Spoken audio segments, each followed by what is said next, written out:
Drage dame koje trenirate orijentalni ples ili tek razmišljate o tome, dobrodošle u video serijal posvećen tehnici orijentalnog plesa.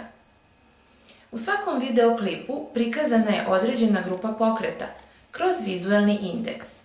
Opise pokreta možete naći u knjizi Umetnost orijentalnog plesa.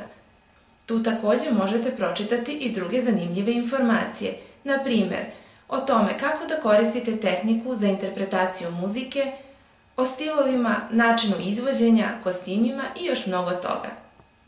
Naravno, ovaj video možete da koristite i bez knjige za samostalno vežbanje. Važno je reći da ni video ni knjiga nisu zamena za redovne časove, već služe kao pomoć i dopuna. Uvek najnoviji video i druge korisne informacije možete naći na sajtu umetnost-orijentalnog-plesa.info. Želim vam prijatno vežbanje i ples!